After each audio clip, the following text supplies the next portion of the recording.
Thank you very much, Chair. So I've just got a couple more relating to our overseas development assistance. You might have taken a couple of questions on this earlier while I was out of the room.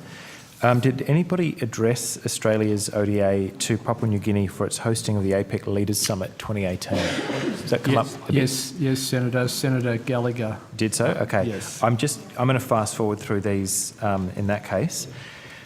And if any of this is already on the record, just point me to it and I'll go to the transcript. What proportion of Australia's aid to PNG over the next financial year will be directed at the APEC Summit? I think Mr Sloper addressed these questions earlier. Then we should be able to blast through these really fast. Yeah. You did? I've got a couple others, so we'll be real quick here. Sure. Daniel Sloper, First Assistant Secretary, Pacific Division. In earlier evidence, I noted that we would be contributing up to 23 million, and our current estimates from ODA, that's over 2 years, and that reflects existing programs in building PNG capacity.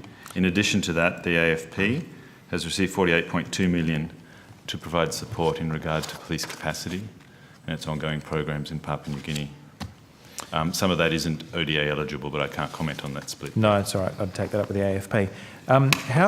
How can you say that it's coming from existing commitment, or whatever the words were that you chose just now? I would have thought our overseas development aid budget to PNG would have focused on things like maternal mortality, child health, education, and holding an APEC summit doesn't seem to mesh with those earlier priorities at all. Senator, as you'd appreciate, the program in Papua New Guinea is quite broad, includes governance, infrastructure, health, education, as you noted. The areas of activity I'm talking about, for example, might include the use of advisors. We already have undertaking work with PNG counterparts on processing at airports, on aviation security. So there's a range of activities that exist in existing relationships. So what got cut so that we could improve things like airport security and things that would... they didn't get cut, they're continuing programs. No, but what other things, what's the $23 million worth of other things that won't happen while we're upgrading airport security? What I'm trying to say is there isn't a cut. That reflects reorientation, if you like, of existing programs. So if I talk about the police program, we already have an existing ongoing cooperation with the PNG police. The AFP jointly has done a study on what would be the key issues in terms of supporting a major event. Some of that is public security, which is an ongoing activity they already had. Some of it might be command control structure. So there's a greater orientation to say command control, but it's within the existing funding envelope for that. Okay, that's remarkable. Are you aware of any allegations of human rights abuses or corruption or involuntary displacement in the development at Paga Hill? And if so, could you detail them for us? I'm aware of media reporting on some issues around Paga Hill, yes. Done anything to verify or validate those media reports? There's a documentary that I'm aware of that's been broadcast in Australia and there. Wasn't my question. Have you done anything to verify or validate that media reporting? I would have to check with the High Commission if they've done specific inquiries. Yeah, if you could. I'd like to know whether the UN basic principles and guidelines on development-based evictions and displacement were followed in the development of this event, and the fact that Australia is supporting it. Senator, I just note that we're not hosting the event or running the event. We're just paying for it. No, we're not even paying for it all. We're paying for one area of cooperation, and that's mainly on security that the PNG government has asked us for. They lead the event, and they've set aside their own budget for the operation of APEC 2018. And it's not unusual for APEC economies to seek the cooperation of others in supporting it. And we are one of a number of providing assistance to PNG. Yeah, I get that. You appear to be trying to diffuse responsibility for the fact that there have been evictions and displacements of I'm people not who talking about responsibility for the Australian government or otherwise in regard to evictions or alleged evictions. Certainly there have been areas and villages that have moved on. I'm not denying that at all. But that's what I'm asking you about. My only point was that was a responsibility of the PNG government rather than a responsibility of the Australian government, and we've had no involvement in that process. Yeah, okay. I shouldn't be amazed, but sometimes I am. Is the Australian government doing anything to ensure that the community that's being displaced so that this APEC thing can happen is properly accommodated and compensated? Senator... It sounded like a no, but I'm happy to give you the opportunity. I'm not aware of specific activity in regard to Paga itself. All right, we've got to move on. That's extraordinary. Thank you. What was I going to ask? The 2015 evaluation of the Australian NGO Cooperative Program, ANCP, says that based on aggregated development results alone, ANCP is one of DFAT's best performing programs. Do you acknowledge that? Senator. Yes, Senator. Yeah. And we've increased funding to that program for the next financial year. For the next financial year. It said that ANCP Partners delivered 18.2% of the department's development results with only 2.7% of the budget. That's a 2015 study. So if it's gone up from 2.7, if there's been a lift, what's your estimate of what it'll be in forthcoming I might ask Mr Ibista No worries. to come and answer that question, but my increase was around the budget amount, which is increased by $2 million for next financial year. So that doesn't speak to the proportion then, Yeah, does it that's right. necessarily? But Okay. Mr Ibista will be able to answer that for you. Great. Mr Isbista, First Assistant Secretary for the Humanitarian NGO and Partnerships Division. Senator, you're asking the question in terms of the increase of the ANCP program financially, or I didn't the realise results? that it had been increased actually until the Deputy Secretary pointed it out. So if you can fill in any of those blanks, that'd be appreciated. Yeah, go on.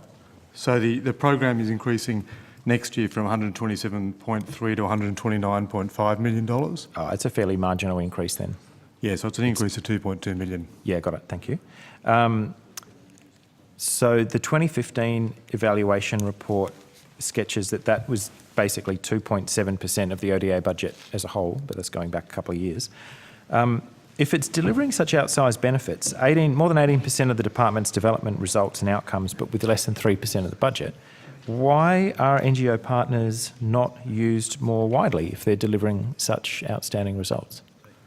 Well, this is obviously one of the programs, Senator, that works with NGOs globally, but there's a range of other mechanisms where our bilateral programs, as earlier outlined in terms of our avoidable blindness, water and sanitation programs, where we work with civil society and NGO organisations to deliver on that. So the Australian NGO Cooperation is one important one, which is about matching and acknowledging the contribution that Australians make to Australian NGOs. Yeah. But there are broader and wider range of programs that also support. I understand that. Can you see the point that I'm making though?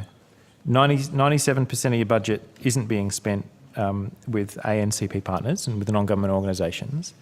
Why is the proportion so low when the outcomes are so, they appear to be an extraordinary multiplier, and I'm just wondering why they're occupying less than 3% of the ODA budget.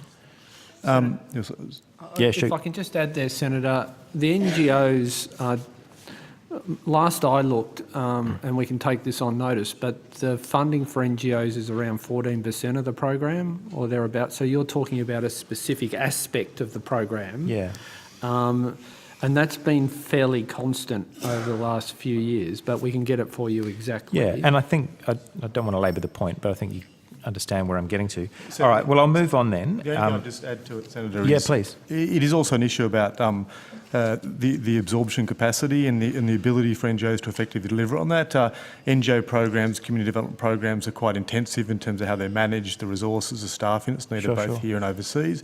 So I think part of just coming up with a simple like for like isn't necessarily a fair way of interpreting how you allocate. I think what the evaluation highlighted was the effectiveness of it.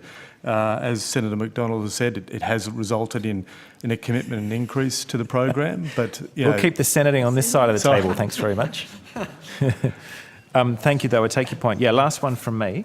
And you've undertaken, Mr McDonald, to take that on notice, so I appreciate that. Last one from me.